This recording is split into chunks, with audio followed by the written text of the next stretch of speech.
好歡迎嚟到我哋今日新一集隔岸觀火，我係 Hugo， 我係 Daniel， 我係 Jimmy。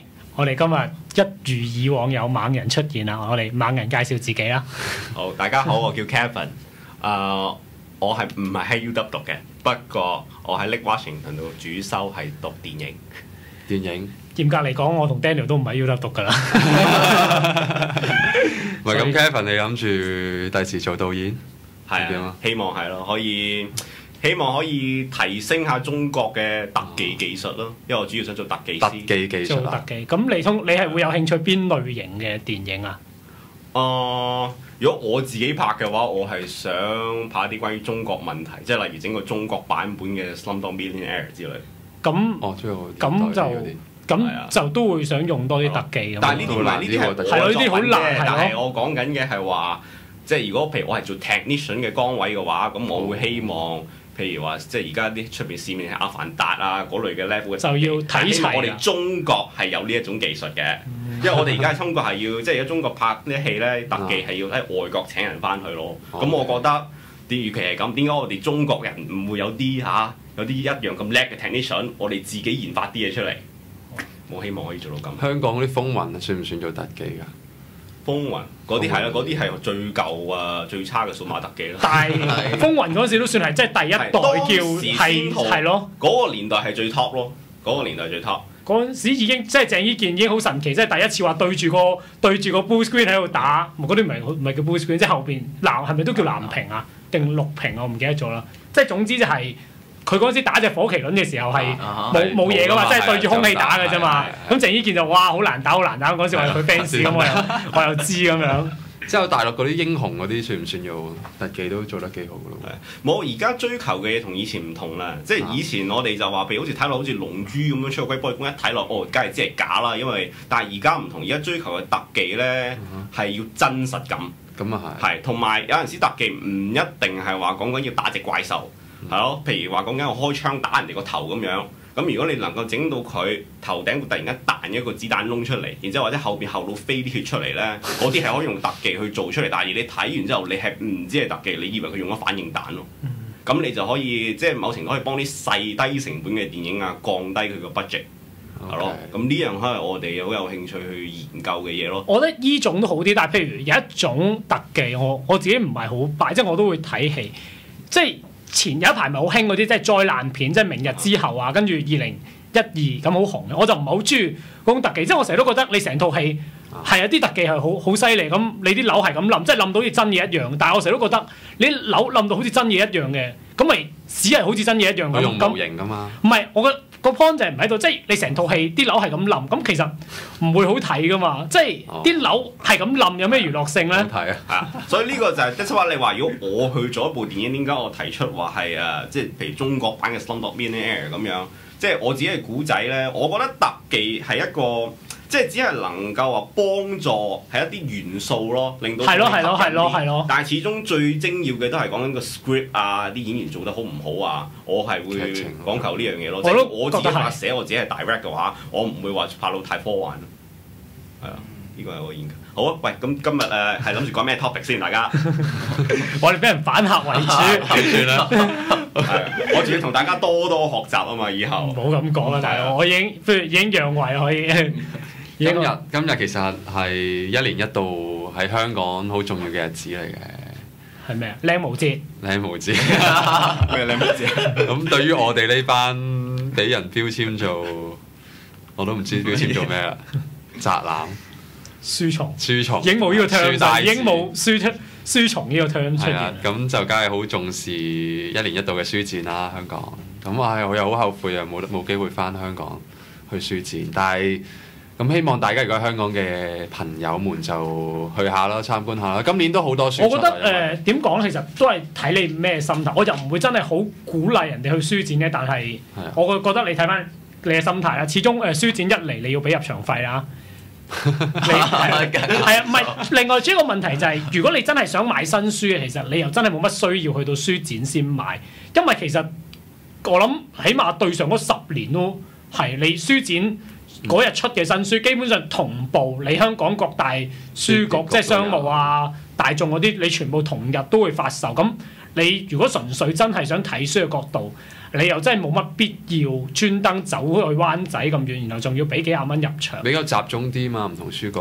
其實你冇理由喺香港，你普通去書，你想去中華書局再去埋商務，再去埋天地咁樣，你搭車都搭晒你唔使啲錢啊！噶嘛，你唔係商務書局冇中華嗰啲書賣噶嘛，全部都有㗎。有時梗唔會啦。有幾本你揾唔係咁到咯，啱啱新嗰啲係啊。我就覺得即係好少，即係如果你真係買一啲暢銷新出，啱啱新鮮嗰啲嚟出嘅，其實多數都有咯。OK 即係咁，即係都係視乎翻你嘅需要咯。我覺得，但係機會唔大咯。即係你揾唔新出嘅書，你喺一般嘅書局揾唔到。反而我覺得去書展一個 point 就可能你真係執下啲特價書，真係跳樓減價嘅，咁可能嗰啲就會有啲意外收穫。清貨嗰啲。係咯。但係我反而我去咁多次書展啦，佢好多時都係未必有啲舊版嘅書喺度嘅，佢多數都係新出嗰啲。如果我成日都想揾啲舊書，其實書展反而冇。如果你去嗰啲大嘅咩天地啊、商務啊嗰啲咧，就一定即係冇位會俾你擺舊書，但係佢成日都會有一啲雜貨，即係嗰啲細嘅上書局係啦，即係類似嗰啲書局啦，咁佢就會劈一堆書出嚟，跟住就好似垃圾咁樣，你喺度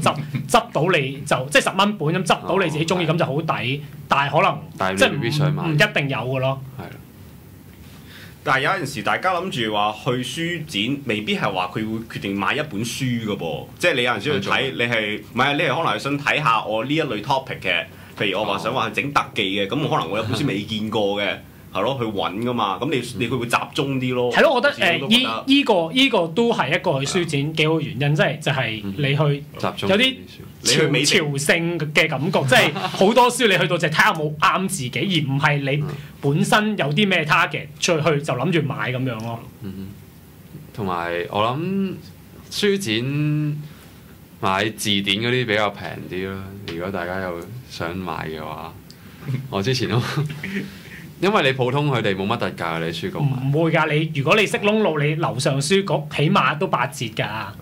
會咁平咩？有㗎，真係有㗎。你香港你買開書嗰啲，其實你大部分，譬如你銅鑼灣嗰啲出晒名嗰啲樓上，我唔記得咗叫咩名啦。但係即係有幾間真係好出名嘅樓上書局，佢哋係長期都基本上至少8折㗎。即係商務已經長期9折㗎啦。咁你一時時啦，但係都好多時候都會係真係會有咯。所以同埋你書展嗰期啲，即係大家都興買書啲，出邊啲鋪頭一定同你搶，咁佢哋一定通常都做，可能會平書展少少添咁樣。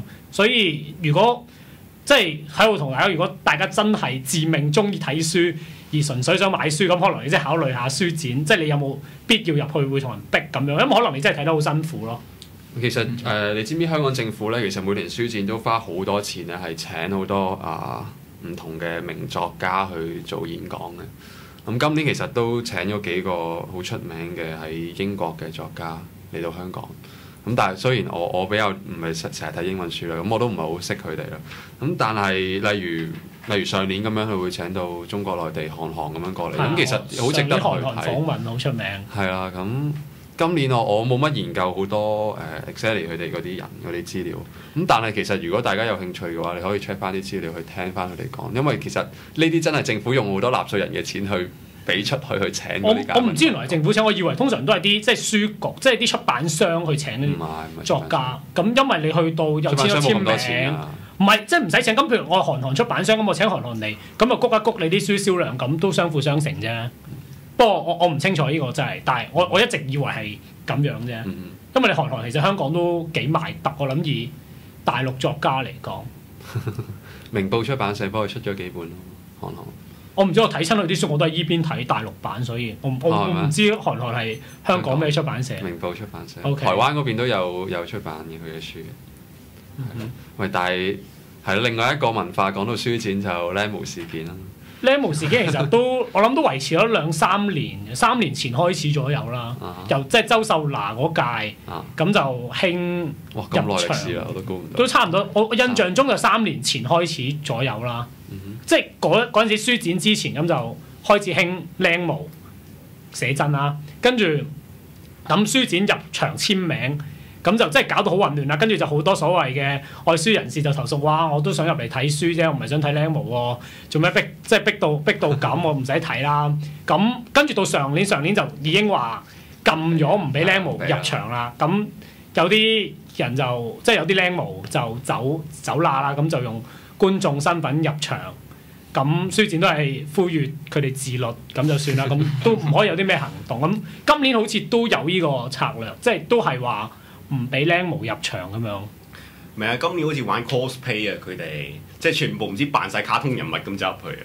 其實係啫，我唔知大家點睇咧，但係其實我唔係好贊成，即係你唔俾某類型嘅人士入場咯。因為如果你咁，你書展就好似標籤咗唔同類型嘅書，即係你有分咗高低。咁即係點解韓寒佢就可以入嚟演講？咁點解我係一個咧？即係唔好話韓寒嚟演講啦，即係好多類型嘅作家都會嚟簽名，即係每年都有好多唔同嘅作家去簽名。咁點解張小嫻可以去簽名？點解我係僆模咁我唔可以入場幫我嘅 fans 簽名咯？唔係咁樣睇啦，喺中文嚟講其實比較難分，因為咧中文你講圖書或者書呢個字可以演繹到好多唔同嘅嘢都叫做書嘅。你普通一本嘢其實冇字嘅，全部圖片咁，可能你又叫寫真集或者都當佢係書咁嚟睇，但係有個問題喺度啊！你點樣 define 嗰本係咪書先？你求其一本說明書 manual 咁樣又係咪書先？咁所以就係問題喺呢度，我哋點樣 define 呢本係書定係唔係書？你如果係全部都係圖片，可能而字係得嗰幾行，咁嗰本其實係一本普通嘅攝影集啊、畫冊啊。我明你呢個意思。其實我覺得如果你真係有一個好清楚嘅系統分類，咁你要唔俾某一類型書，即係你禁止嗰個類型書，咁我都覺得係可以接受嘅。但係問題就係嗰個尺度拿捏得唔好咯。即係譬如好似上年我印象中就係咁即係僆模，即係大家都覺得係僆模寫真嘅，咁就禁咗啦。但係有啲明星佢哋出嘅書，咁可能就係佢又唔係完全係圖唔係寫真係啦，即係可能一頁寫真，然後隔離有幾隻字，今天天氣很晴朗喎咁樣，跟住加個心喺度。咁但係咁嗰啲書展又俾佢入嚟喎，即係好多明星咁樣。我唔記得阿傅穎 Teresa 佢咪即係佢就可以入場去簽名咁樣。咁我就覺得你唔公平，因為你個尺度拿捏得唔好咯。咁因為大家都知佢嗰本唔可以叫完全，即係唔係頭先 Daniel 你咁樣分類，完全係書。咁點解佢咁樣隔離加今天天氣很晴朗就可以入去簽名？我冇字，我冇嗰幾隻字就唔得咧。我覺得呢個係一個問題咯。另外我想講好多時我就唔係話想分邊啲書比較高尚啲，邊啲書就比較低俗啲咁樣，即係話淨係高尚啲書，即係文學啊呢啲作品先可以擺落去，即係你普通嗰啲好似狗屎垃圾嗰啲書就唔可以擺落去。我唔係話咁樣，其實我兩邊我都 support， 但係主要係你嗰種已經好似唔係直情唔可以當係，你可以擺第二個展覽嘅時候你擺出去咯。但係如果你夾硬要當佢係一本書而擺喺書展度展覽嘅話，其實會有個問題喺裏面咯。我可以即係可以咪話我同意你書展你可以即係你辦一個咁嘅展覽，你有權去決定乜嘢展品係擺喺你嘅展覽裏邊，係咯，就係你個尺度你要真係揸得好咯。如果唔係，我就覺得好唔公平。但係都難㗎啦，例如佢哋擺第二啲殼咁樣，嗰啲殼專賣文具，咁文具同書展。因為其實嗱，好老實實講，香港閱讀風氣其實大家即係都知係咁上下。咁其實你書展好多賣得嘅書，你唔係真係一啲可能唔係一啲真係好質素嘅文學作品，可能係一啲明星真係出嘅自傳啊，或者一啲咁嘅書。咁我可能大家都覺得質素唔係咁上下，但係嗰啲書嘅銷量反而係最好喎。咁你就係你去點樣去釐定嗰個位，就係我想講嘅問題咯。其實香港咧最暢銷嗰種書咧，嚴格嚟講，你問我嘅話，其實我又唔好當嗰啲係書嚟嘅。因為點解咧？佢哋你見到喺書局裏入到去最暢銷嗰啲係咩咧？永遠都係教你點樣去投資啊！即工具書咯，我哋所謂窮爸爸富爸爸，即係就係呢啲就係我想形容嘅工具書，教你點樣可能煮餸啊，教你點樣。Books for Dummies 嗰類。係啊，即係我嘅意思就係呢種咧係叫做英文嚟講，佢唔叫做書，唔係叫 books 㗎啦，叫 manual 咯，即係話工具書完全。你中文係加個書落去咯，咁你但係如果呢個英文嚟講叫 Hong Kong Book Fair， 咁係咪一本書係咪 book 咧咁樣？即係你俾我嘅時候，我就會問呢啲問題咯。咁你如果咁樣，我哋香港嘅書只係充斥住呢種嘅教你點樣投資啊，教你點樣炒股票啊，咁樣嘅話，你會影響咗成個書展嗰個文化同風氣嘅。你如果外國你用咁多錢請外國好多名作家嚟，佢想睇一睇香港嘅書展文化嘅時候，你不如睇到嘅係乜嘢？喂，好似唔係一個書展啊，變咗一個好工具展咁樣。不過嗱，首先我想講，其實如果你淨係話香港興依類書，其實又唔係好公平。我諗如果你係依邊，你走落去嗰啲即係依邊嗰啲書局啊，即係 Borders 啊，咩其他即係嗰啲大書局，其實你都會見到嗰啲咩巴菲特的俾你10個投資建議啊，比爾蓋茨給年輕人的100句説話啊，嗰啲其實都係擺喺暢銷書，即係一定係個書局裏邊一行入去最當眼嘅位置啦。咁我諗可能依個我唔敢話全世界啦，但係起碼我見美國同香港咁都有呢個情況啦。咁可能係一種風氣嚟。咁至於書展嘅問題，其實可能我哋真係太一廂情願，覺得書展係真係應該，即係一個以書為中心。但係其實你要知道，香港書展係由香港政府邊個部門去搞嘅？咩個部門？係香港貿易及發展局。係咩？係啊，因為係我唔知係咪，我諗因為 under 會展啦，所以係其實係香港貿發局去主辦。咁我諗美其名其實你書展就係推動閱讀文化啦，但係難聽啲嚟講，我覺得都係一個商機，即係一個展銷會咁嘅情況。只不過今次集中嘅目標就係展書嘅啫，所以即係如果你從呢個書展去反映到閱讀文化，咁可能就唔係即係咁忠實咯，反映個情況。但係香港嗰種閱讀文化咧，就始終我有少少擔心啊。其實喺世界各地咧，香港算做好勁，因為佢一年一度都會辦書展。你睇下上海嗰啲，佢係唔會有書展嘅。但係咧，我就比較神奇啲一樣嘢就係，雖然佢哋嗰啲地方未必有書展啊，但係佢哋普遍人嗰種閱讀文化同香港人又比較唔同啲。即係我親身我都去過北京嗰邊啦，或者大陸或者台灣台北咁樣啦。如果你真係踏入個書局裏面咧，你見到好多人或者好多我哋識嗰啲可能差唔多年紀嘅大學生，佢哋真係企喺度打書，可能唔夠錢買，但係佢哋企喺咩欄嗰度咧，就唔係教你點樣投資賺錢嗰欄咯，唔係教你點樣戀愛或者愛情小説嗰啲，佢反而係企喺嗰啲可能文史哲啊，講好多哲學嗰啲書，或者你係完全唔會攞都立都唔會立，你完全唔知佢講咩嘅書，佢哋係好多人係企喺嗰度打書釘，睇完之後冇錢買之後，日都走嚟睇，睇完就收翻入去。呢啲咁嘅文化，你喺香港會唔會見到咧？咁就可能有咯，會有個阿伯走去嗰個歷史系裏面攞住本《胡耀邦傳》喺度慢慢睇咁樣咯。但係你香港後生仔，你係唔會見到一啲咁嘅事情發生咯。我唔知大家有冇去過台灣誠品咁，我上年就啱啱翻香港嘅時候就去咗台灣。我去咗台灣誠品，同都去咗深圳書城咁，我比較有印象賣書嘅地方。咁當然啦，即係比香港大好多。咁你香港可能冇咁嘅地方做一間咁大型嘅書局啦。有冇譬如喺台灣，我覺得其實台灣嘅情況就比較接近香港，即係你話閱讀風氣比較好，咁我諗呢個一定嘅。即係多人喺度打書釘，咁都係真嘅。但係，譬如你話會唔會即係集中喺文史哲嗰邊？我又覺得唔係，即係呢個情況我唔係咁特別見到咯。咁我都係見到，即係你都係流行小説嘅，會有一大堆人喺嗰度，即係各邊都有啲咯。咁就冇咁極端咯。即係佢哋香港咁樣，你真係一欄就擺晒所有嘢㗎啦。我覺得係主要可能因為香港太細，所以你唔係。即係佢哋擺唔到咁多書，即係一嚟嗰堆書唔會太多咯。都係，我都去過深圳書城啦，上年咁都，因為佢哋都好多層下。深圳書城真係好大，即係佢淨係社會科學都俾成層你咁樣，咁你對比香港一欄一個 bookshelf 咁樣你，好難對比嘅。你知唔知我係即係我好抗拒返深圳，我唔知點解，但係上次我真係喺深圳書城都睇到唔捨得走咁滯咯。其實我哋都可以講一講簡體字同繁體字書嘅。